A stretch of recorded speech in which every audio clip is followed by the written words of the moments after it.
but she's just so engaging and present and intelligent. So it's one of those things where.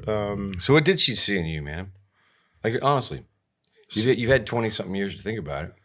I think her dad is a very hardworking man, and I think I'm a very hardworking man. I mean, I was sitting around my ass. Boy, COVID almost destroyed me. It really nearly did. Death. Like, I cannot stand not working and not being able to work. What did you do? I drank. Well, my hair was sticking up, and she came up to me in Athens, Georgia, and goes, "I don't like your hair that way. You don't need to be anybody else. You're you. You be you." And I was like, "Hey, man, I just got a bad haircut." It's just a haircut, man. Story of the night you met Kori Green, because I think you tell it better than I do. It was also deep in the warehouse. One of the first nights I met you. I never understood what Kori saw in me. I never got that. She's smarter. She's all that, right? She's and most people want to talk to her, not to me. She has she's got charisma. She does. She's got a real presence. And her face is electric, right? I mean, and she has interest. But she takes an interest in who she's talking to. Yeah. She will look at you and there's no bullshit, right? And that's the thing. And I think if you really want to know what drew us to each other is that neither one of us, I'm going to tell you what I think. Right. And that's what gets me in trouble most when I'm on stage, especially if I've had a few drinks and, and somebody's out there doing their thing. And I'm like, you look like an idiot. And then I'm like, oh, wait, but so do I. But so what?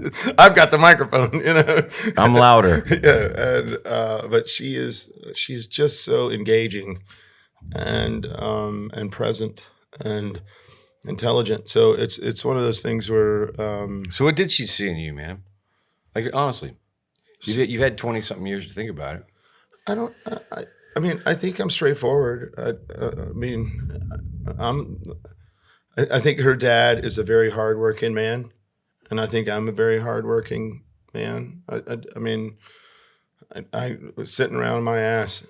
Boy, COVID almost destroyed me. It really nearly did. Death. Like, I cannot stand not working and not being able to work. What did you do? I drank. Right.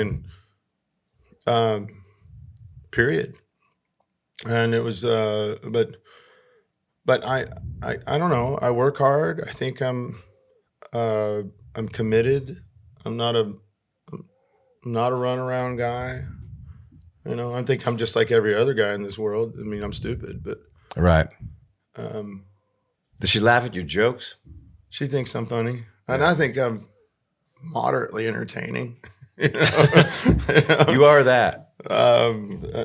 She says that I absolutely lack an internal monitor. So whatever I think, it comes out. Right. And that leads to fun and embarrassing situations for us. But I love the two of us. I really, and I like, there's not much I enjoy more than being around her. And she is so protective of you, of me and our people. I mean, our people, it doesn't matter if it's that guy sitting right over there on the couch, you for that matter. I mean, if anybody ever takes you to task in front of her, F you and F the horse you're riding in on. Jack Ingram is one of the baddest mother scratchers ever, and she'll go to town for you. That's me. I also love one time we were on tour and I had I had a haircut that was funky or something.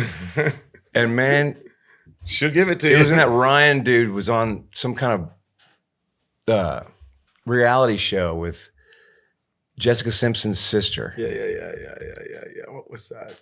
Ryan something. Seacrest. No, it wasn't Seacrest. It was anyway.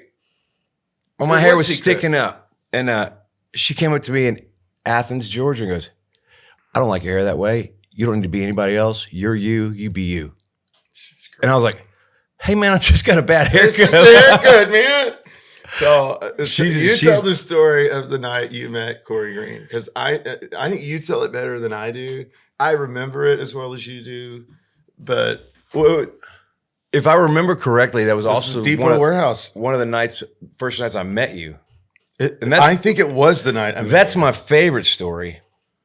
It's two stories in one. It was. One was that the owner of the bar came up to me. This is true. Before the show, or you were doing sound check. And the owner of the bar came up and said, man, that's so cool that you're letting your buddy open up for you. And I go, What? I don't know that dude. And you had told him, hey man, Jack Ingram's a buddy of mine. He wants me to open up. And you told me, hey, the bar owner really wants me to open up the show. And I was like, as long as you're doing it for free, I don't care. I was like, that's killer. So that was the first night we met. You gotta want a gig. And you had me sign your guitar. Twice that night. And I got drunk and you signed it another time. And then we're hanging out backstage and you're holding court backstage. And it had been packed that night. We had a ball. You're playing like, here we go. You told me the song was about me. And it wasn't. It was about like Robert Earl King. No, Cherry Jeff. Cherry Jeff. But still. You go, hey, I wrote this song about you. I was like, we don't even know each other. And then some chick shows up at through the backstage door and goes, fuck you, Pat Green. And fuck you too, Jack Ingram. And I was like, what the fuck? Who's that? That's my girlfriend. Soon to be wife. Because, I've been ignoring her to pay attention to you. God dang. And, yeah, that was 1993? Whatever. 94? 95. Was it 95? 95. But, yeah, Kori,